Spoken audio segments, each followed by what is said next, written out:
नमस्कार। विद्यार्थी कीर्तन मंडल सुनाता की ओर से आज़ाद हमारी 108 चैनल में आप सभी विद्यार्थी प्रेमी मित्रों बंधुओं का हार्दिक स्वागत है। तो मैं अभी बता रहा था पिछले वीडियो में कि इस भारतवर्ष में जो वेद थे, वेदों की ओर इन ब्राह्मणवादी पाखंडियों ने पहुँचने नहीं दिया। ये पुराणों में लगाए रहे, शास्त्रों तक में नहीं पहुंचने दिया और अपना उल्लू सीधा करते रहे। विदेशी बाजी मार ले गए, सब हमें चीज़ें खोज खोज के देने के। यहाँ का इंसान केवल भगवान खोजता रहा और भगवान को ना आज तक खोज पाया। अरे जब ईश्वर है ही नहीं कोई साकार रूप, कहाँ खोज के सामने खड़ा कर दोगे उसको? भंडारा खोजता रहा, कहाँ भंडारा होगा, कहाँ भोज होगा, इसी में जुटा रहा। तो कबीर साहब, बुद्ध, भगवान, गुरु नानक, मोहम्मद साहब, हालांकि ये पढ़े नहीं थे, कबीर नहीं पढ़े थे, भगवान बुद्ध भी इतना नहीं, लेकिन इन्होंने सत्य की खोज की। सत्य क्या है? इसीलिए कबीर ने पाखंडवाद का घोर विरोध किया है। यहाँ तक मंदिरों में जाकर के मूर्तियों को भी कबीर ने तोड़ा है। हमने इस पर लिखा है काशी विश्वनाथ के, वो किसी दिन डालेंगे हम वीडियो में। और नानक जी ने भी नहीं माना, एक ईश्वर को केवल माना, वो भी निराकार। यही बात भगवान बुद्ध ने मानी, यही बात कबीर ने मानी। अब इतने पढ़े लिखे नहीं थे जो वेदों की बातों को बता सकते, लेकिन वेदों को निराधार बता दिया। क्योंकि सत्य की खोज में ये पाखंडवाद, छुआछूत, मूर्त पूजा, बल पशुओं की बलि देना, ये कुछ नहीं, सत्य में आता ही नहीं। जब सत्य की खोज की तो सत्य से ये अलग दिखाई दिए। उन्होंने उनका खंडन किया और हिंदुओं को ललकारा, मुसलमानों को भी ललकारा कबीर साहब ने। भगवान बुद्ध ने भी यही कहा कि मैं कोई दूसरा धर्म नहीं चला रहा हूँ, जो कृतियाँ उनको बता रहा हूँ। उन्होंने वेदों की बातें ही नहीं की, वो वेद तक पहुँचे वो भी नहीं, लेकिन सत्य की खोज तो उन्होंने कर ली थी। कबीर से पहले कोई संत महात्मा नहीं था। कबीर का जन्म करीब 1400 के लगभग में हुआ है।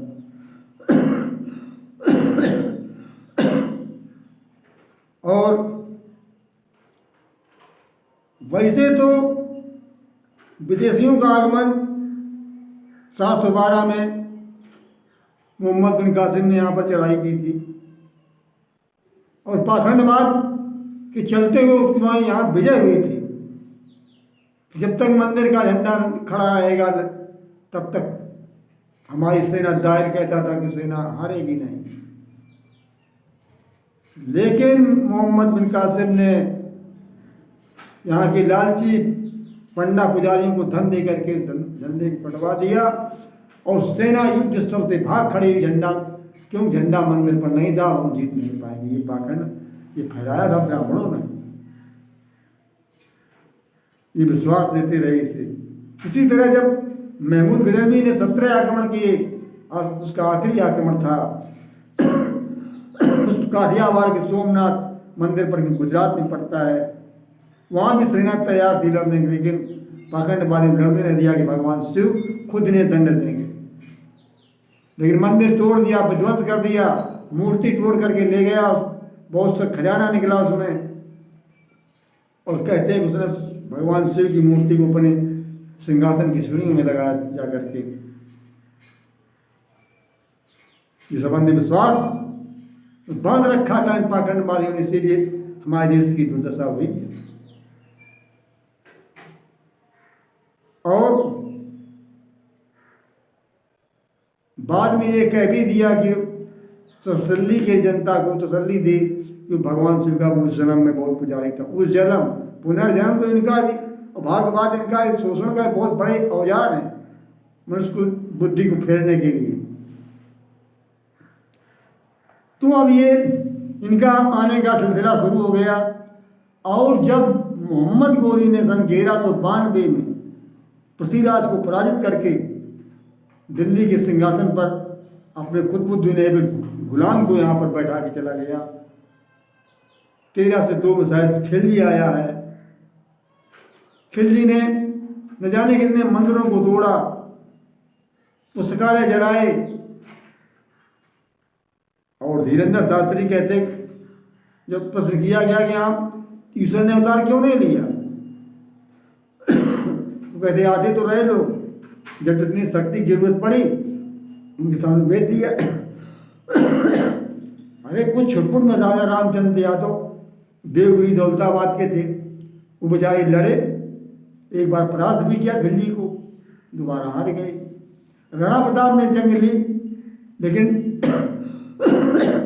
पूरा मेवाड़ खाली नहीं करा सके। राणा जी का अंतिम समय आ गया, राणा प्रताप का, लेकिन चित्तौड़ पर मुगलों का झंडा लहरा रहा था। ऐसी शक्ति ये अपने निज बूते पर, ये धीरेन्द्र शास्त्री कहते भगवान ही शक्ति, थोड़ी शक्ति लेकर क्यों थोड़ी शक्ति लेकर आए। अरे अत्याचार होता 1 वर्ष 2 वर्ष 3 वर्ष 100 वर्ष सैकड़ों वर्षों तक कत्लेआम होता रहा इस भारत में, और ईश्वर नहीं लेकर के उतार आया। तुम्हें बता चुका था कि विजेता, जब कोई आक्रमणकारी किसी देश पर विजय प्राप्त करता तो उसके धार्मिक संस्कृत आचार त्योहारों को उनको सब बदल देता है। मंदिर तोड़े बाबर ने तोड़े, अलाउद्दीन खिलजी ने तोड़े, सिकंदर लोदी ने तोड़े। तो देखिए उनका ये मानना था कि यहाँ के लोगों की, हिंदुओं की आस्था मंदिरों से जुड़ी हुई है। जब इनके मंदिर ही चौपट कर देंगे, मथुरा को तो इस्लामाबाद कर दिया था अलाउद्दीन खिलजी ने, रोक लगा दी, कोई मथुरा नहीं आएगा। बताओ, जहाँ एक ईश्वर कहते ईश्वर का अवतार करने के धाम पर ऐसी रोक लगी रही, और ईश्वर चुपचाप बैठा देखता रह गया। ईश्वर कुछ नहीं करता है। ईश्वर ने हमें सब एक ब्रह्मांड दे दिया है, जीने के लिए हवा पानी सब कुछ दे दिया, अब करना तो हमें है। लेकिन हम लोग भाग के भरोसे, ईश्वर के भरोसे बैठ करके सब कुछ सहते रहे।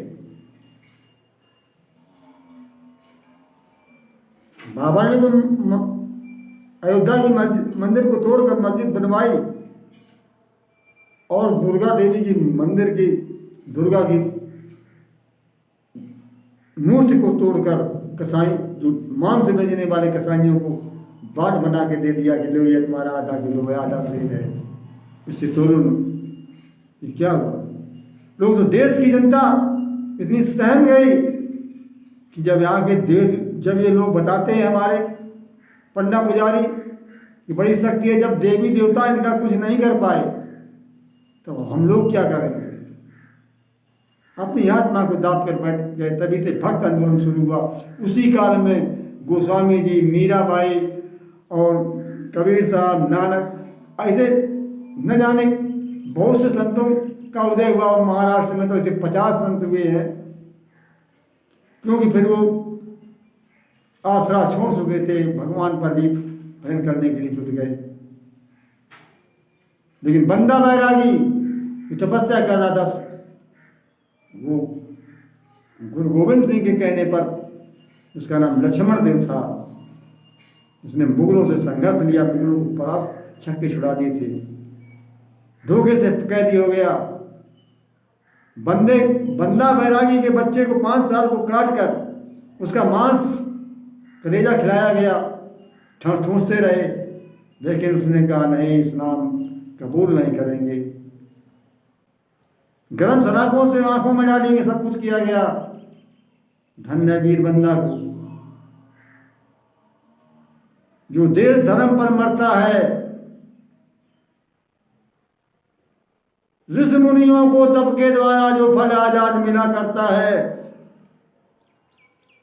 ऋषि मुनियों के द्वारा, तप के द्वारा जो फल सदा मिला करता है, वही फल मिलता है आजाद और अमर, जो देश धर्म पर मरता है। वो स्वर्ग मिलता है क्रांतिकारियों में।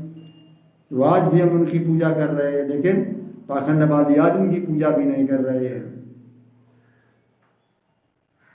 तो उन्होंने अपनी संस्कृति को थोप दिया, इस्लाम भी चला गया, दूसरी जात आ गई। अब अंग्रेजों ने अंग्रेजी सौंपी, हम उनके बड़प्पन को स्वीकार करने नकल करने लगे, उनके जैसे धनी बन जाए, उनकी ये सब रीति रिवाजें अपना ली। धनी कैसे बन जाओगे, तो तुम्हें बुद्धि ज्ञान इतना नहीं है। उन्होंने पूरी दुनिया में राज कर लिया था, तुम अपने घर पर नहीं राज कर पाओगे। ये ज्ञान होना चाहिए।